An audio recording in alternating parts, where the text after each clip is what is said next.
Então agora vamos considerar o seguinte aspecto da série de Fourier.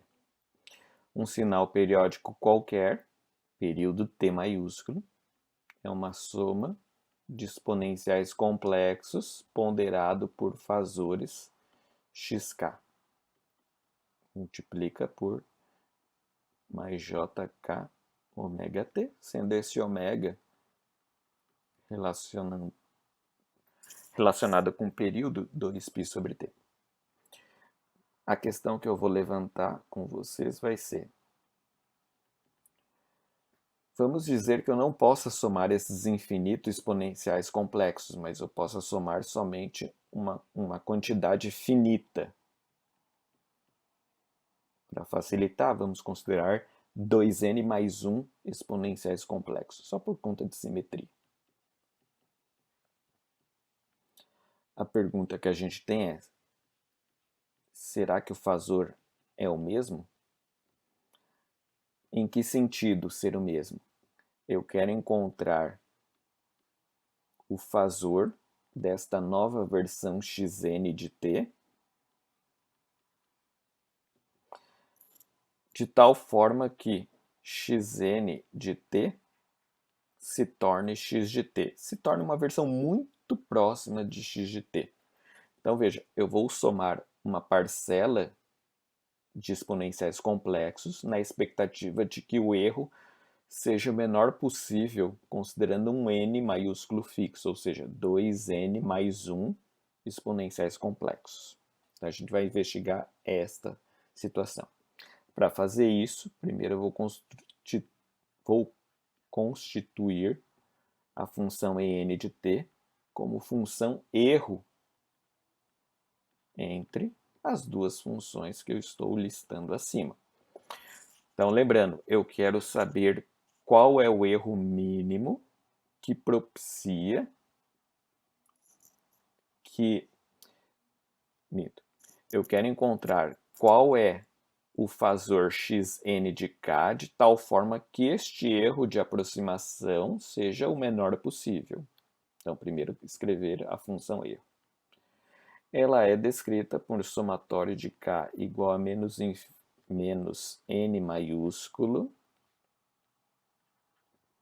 até mais n, x n de k, e na mais jk ômega t, menos somatório, k igual a menos infinito até mais infinito, x de k, e na mais jk ômega t. Agora considere, para tornar mais compacto essa expressão, um novo fasor que vai ser associado a essa função erro, xn de k menos x de k, para módulo de k menor igual a n. Então, veja, quando k se encontra nesta faixa, eu subtraio os fasores. Caso contrário, eu só vou ter os fasores associados ao sinal original. Módulo de k maior que n. Porque implicitamente eu tenho fasor zero nesta faixa. Então, a nossa função erro, que é periódica, ela é constituída também de fasores, infinitos deles, sendo ele descrito pelo fasor y de k. E todos esses fasores ponderam senos e cossenos. Bom, como eu tenho aqui uma função, eu tenho que encontrar a função cujo erro é menor possível. Em vez de trabalhar com um conjunto de valores, porque n de t gera infinitos valores para vários t's, eu vou trabalhar com a potência desta função erro. De tal forma que, primeiro vamos escrever a função potência, que a gente já viu, integral num período, módulo nt ao quadrado dt. E vejam, estou trabalhando num período, ou seja, eu estou pensando numa energia média ou potência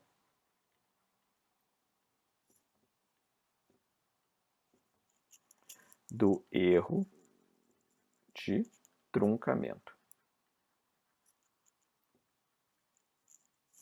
Intuitivamente, se essa energia média, se essa potência é zero, significa que o erro é mínimo. Então, decorrente dessa nova expressão, eu vou constituir, então, a partir de n de t a potência. Em vez de trabalhar com um módulo e lembrando que a função n de t é complexa, eu vou reescrevê-la como en de t, que multiplica en de t conjugado dt. E eu conheço a descrição em séries de Fourier dessas duas funções. Integral, agora, somatório, k igual a menos infinito até mais infinito, yk, e na mais jk ômega t, multiplicando por um outro somatório, para o qual eu vou usar a variável q, de menos infinito a mais infinito, y conjugado q, e na menos jq ômega t. Tudo isso dt. Usei aqui q em vez de k, porque quando eu fizer a distribuição entre essas duas expressões entre colchetes, eu não quero me confundir. Tá? Porque lembrando, eu posso pegar k igual a zero e vou multiplicar com os termos k menos infinito menos 2 menos 1, 0, mais 1 mais 2. E eu não quero me confundir aqui entre q's e k's. Tá? Para séries de en e de n conjugado. Bom, então vamos expandir aqui, transformar esse produto de somatório em somatório de produtos. 1 sobre t, integral num período, somatório de q igual a menos infinito a mais infinito, do somatório de q igual a menos infinito a mais infinito, y de k, y conjugado de q, n mais j, q menos k, ômega t, dt. Agora vem um tratamento que a gente vai aplicar aqui. Eu vou pegar um dos termos q, quando q igual a k, e vou tirá-lo do somatório. Então vai ficar esse termo mais o somatório do restante. Então, 1 sobre t, integral. Somatório, q igual a menos infinito a mais infinito, y de k. Então, para q igual a k,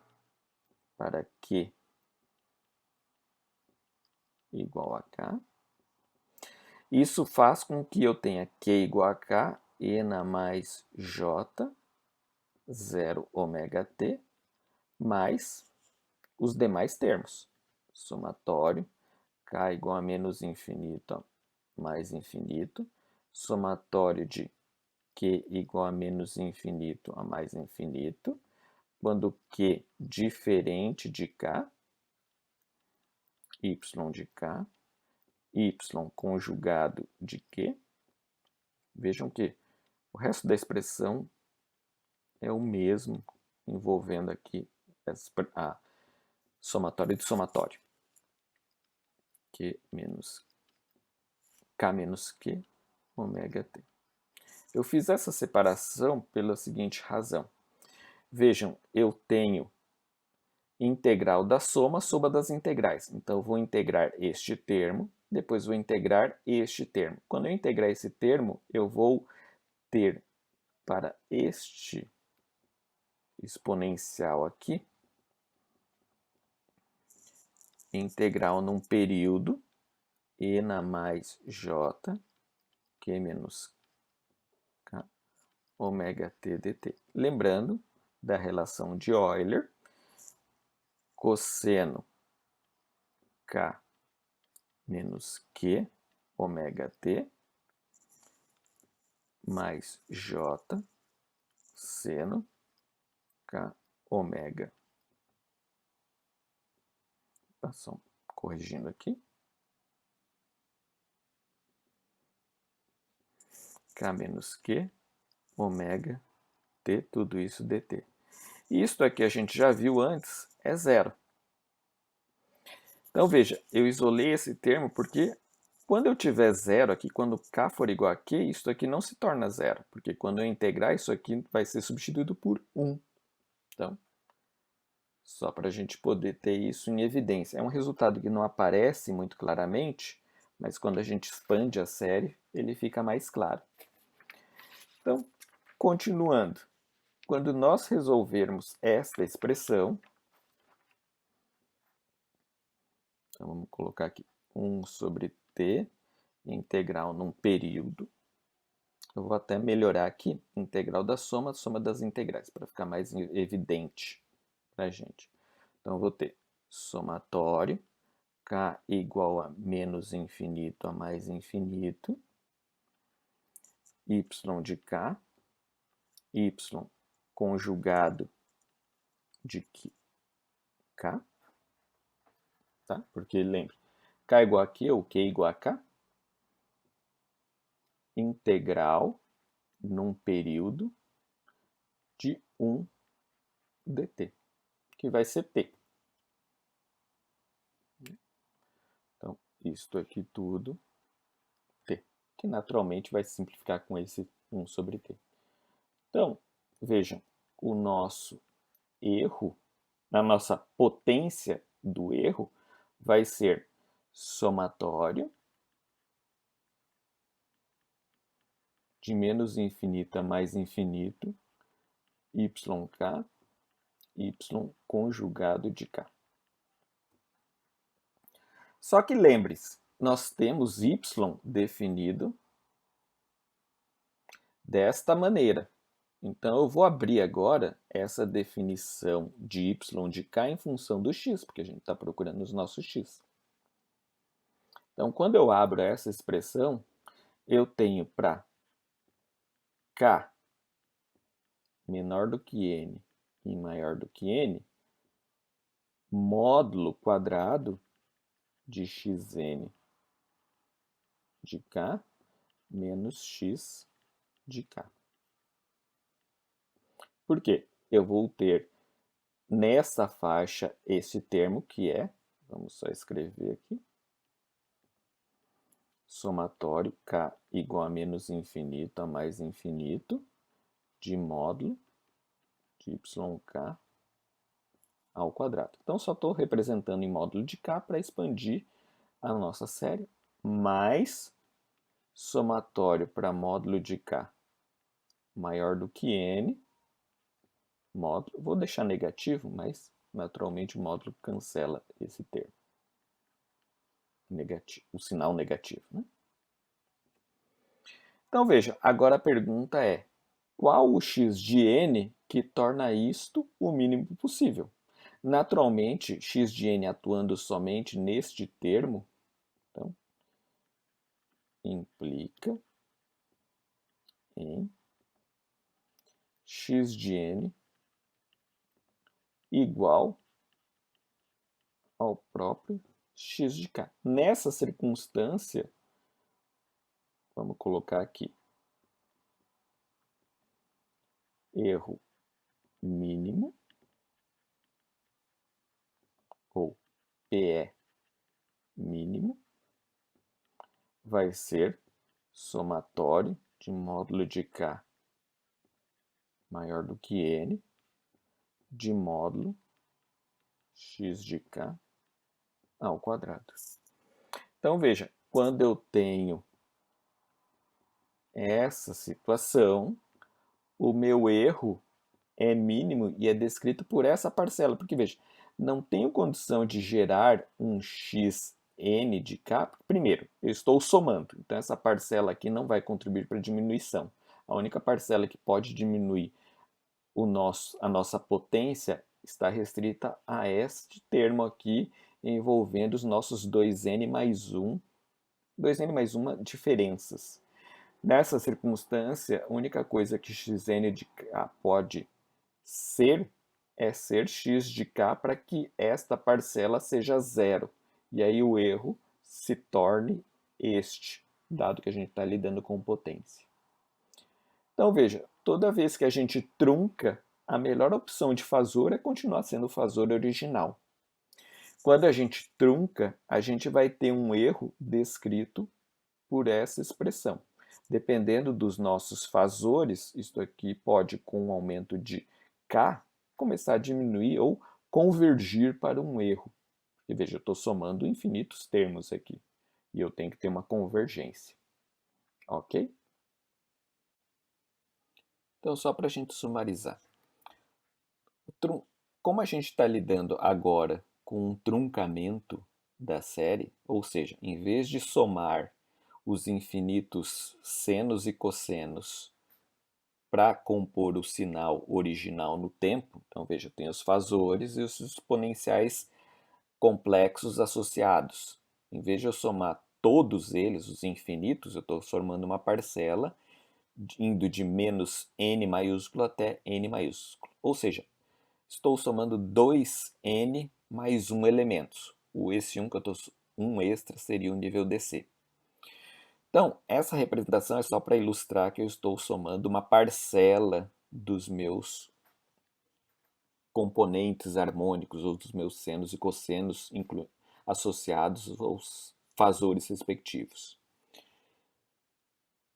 Nós vamos, naturalmente, se eu somo uma parte, o que sobra é erro, tanto para K negativo quanto para K positivo.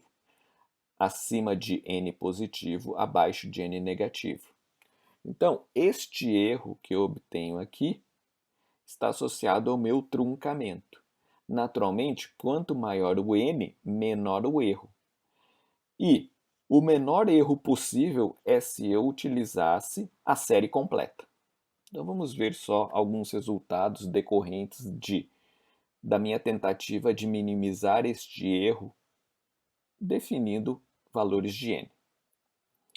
Então, neste exemplo, eu estou aproximando uma onda triangular a partir de senos e cossenos, ou seja, a partir da série. No presente caso, eu estou considerando n igual a 1, sendo a curva preta a curva original, e n igual a 1 significando que eu estou somando o primeiro harmônico negativo, o nível DC, o primeiro harmônico positivo. Ou seja, 3 fasores e os seus exponenciais respectivos. Note que a curva azul apresenta um erro próximo na descontinuidade do ponto de vista de cálculo 4, ou seja, aqui eu tenho limite à esquerda igual a limite à direita, mas a primeira derivada à esquerda é diferente da primeira derivada à direita, tanto nesse ponto quanto nos demais aqui, que ocorrem de maneira periódica. Mas o erro maior que eu tenho é nessa região. À medida que eu me afasto dessa região, a curva se aproxima bem da curva preta. Neste exemplo agora, eu estou apresentando o resultado da aproximação por truncamento envolvendo 2 vezes 3 mais 1, ou seja, 7 fasores e os seus respectivos exponenciais complexos. Note que a curva continua com um erro nesses pontos, menos 1, 0, mais 1, e 2 e menos 2 e os demais, mas eu já consigo ter um vislumbre um pouco melhor. Não tão bom, mas um pouco melhor. Com n igual a 5 e n igual a 59, ou seja, se eu somar 11 e aqui se eu somar 119, tá? 2 vezes 60 menos 1. 119 componentes, note que a aproximação a olho nu é praticamente inexistente. Eu me aproximei bem. E não precisei somar infinitos termos. Uma parcela delas gerou um erro que, neste caso, é suportável. Vamos ver agora um caso um pouco distinto. Mesma ideia. Vou somar 3 componentes, 7 componentes, 119 componentes, 11 componentes. Componentes que eu digo sempre, fazor multiplicando o respectivo exponencial complexo. Note que a aproximação é excelente exatamente nesses pontos onde eu tenho a descontinuidade. Aqui lembrando que eu estou trabalhando aqui, não é visível, mas é rect. Então aqui na transição tem a metade dos extremos. À medida que eu aumento, eu percebo que na descontinuidade eu vou tendo um ângulo praticamente de 90 graus para acompanhar, só que eu tenho oscilações fora dessa região que vão, à medida que eu me afasto da descontinuidade, diminuindo a intensidade, mas não sendo eliminada. Diferente do caso anterior. Note, no caso anterior eu não tinha nenhuma oscilação, enquanto que aqui eu começo a observar oscilações. Isso diz respeito à aproximação que eu tenho para as descontinuidades. Lembrando, descontinuidades no nosso critério é limite à esquerda diferente de limite à direita. Isto é devido à presença de funções impulsos. Lembrando, a função impulso é uma função artificial que representa a derivada nessas descontinuidades. Enquanto que eu não tenho derivadas impulsivas nesta expressão, eu passo a ter nessa expressão, nessa função. Então, a presença desses impulsos implícitos vai me levar não a uma convergência absoluta, mas a uma convergência que a gente chama quadrática. Os erros não diminuem, mas se eu calcular o módulo dos erros, eu vou ter um resultado um pouco melhor na hora de convergência.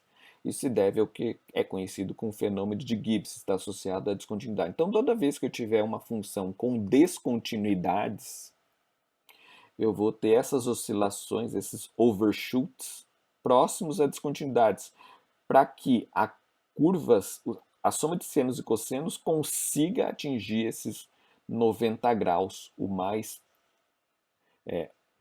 tão quanto possível. Ok? Aqui eu não tenho essas oscilações, esses 90 graus para serem atingidos. Então, alguns exemplos onde a gente pode encontrar isso, quando a gente filtrar sinais do tipo degrau, ou alguns, entre aspas, que eu coloco ruído em imagens por compactação. Eu perco alguma coisa e esse alguma coisa em situações de transição muito abrupta vai gerar, eu não diria problemas para imagens, mas vai gerar uma série de ruídos que a gente pode perceber por força de compactação, de eliminação de algumas componentes, seja de alta ou de baixa frequência. Tá? O princípio de compactação é eliminar coisas que não seriam importantes, mas pela descontinuidade a gente não tem como recuperar tudo. E finalmente, só para a gente ter uma observação, eu reforço, quando eu citei a função degrau, eu sempre falei que na descontinuidade a gente assumia que o valor era metade. Aqui está metade de A, porque eu estou fazendo uma função A degrau. Se fosse A igual a 1, eu tenho meio na transição e 1 no ponto mais extremo à direita de t igual a zero. Então veja, independente do número de componentes que eu venha a truncar, ou seja, independente do número de exponenciais complexas remanescentes na composição aproximada do degrau ou de qualquer função com descontinuidade, todas as aproximações passam exatamente por A sobre 2. Foi esse motivo que levou a definir o degrau nessa natureza, para t igual a zero ser exatamente a metade da transição. Aqui, note, se eu deslocar o degrau para a direita e para a esquerda, eu não tenho problemas quanto à passagem da aproximação por esse ponto. Certo? Então, aqui está a explicação que eu prometi a vocês, que que eu posterguei na primeira parte da matéria do porquê que eu utilizo essa definição. É para tornar mais compatível a definição do degrau, que representa a nossa descontinuidade, nosso salto abrupto, levando em conta que depois eu vou construir o sinal em preto, no original do tempo, por uma soma de senos e cossenos. Então, aqui está a nossa explicação.